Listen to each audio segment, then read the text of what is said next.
There's no feeling more intense than starting over. If you deleted your homework the day before it was due, as I have, or if you left your wallet at home and you have to go back after spending an hour in the commute. If you won some money at the casino and then put all your winnings on red but it came up black. If you got your best shirt dry cleaned before a wedding and then immediately dropped food on it. If you won an argument with a friend and then later discovered that they just returned to their original view. Starting over is harder than starting up. If you're not ready for that, like if you've already had a bad day, then what you're about to go through might be too much.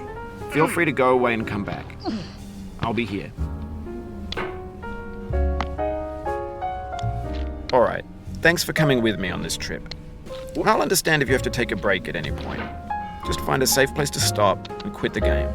And don't worry, I'll save your progress, always, even your mistakes. This game is a homage to a free game that came out in 2002, titled Sexy Hiking. The author of that game was Jazuo, a mysterious Czech designer who was known at the time as the father of B games. And B games are rough assemblages of found objects. Designers slap them together very quickly and freely, and they're often too rough and unfriendly to gain much of a following. They're built more for the joy of building them than as polished products. In a certain way, Sexy Hiking is the perfect embodiment of a B game. It's built almost entirely out of found and recycled parts, and it's one of the most unusual and unfriendly games of its time. In it, your task is simply to drag yourself up a mountain with a hammer. And that act of climbing, in the digital world or in real life, has certain essential properties that give the game its flavor.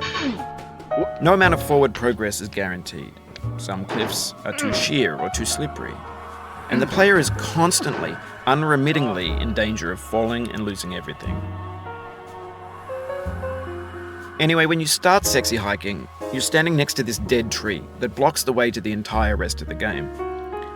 It might take you an hour to get over that tree, and a lot of people never got past it. You prod and you poke at it, exploring the limits of your reach and your strength, trying to find a way up and over. And there's a sense of truth in that lack of compromise.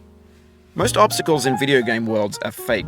You can be completely confident in your ability to get through them once you have the correct method or the correct equipment or just by spending enough time. In that sense, every pixelated obstacle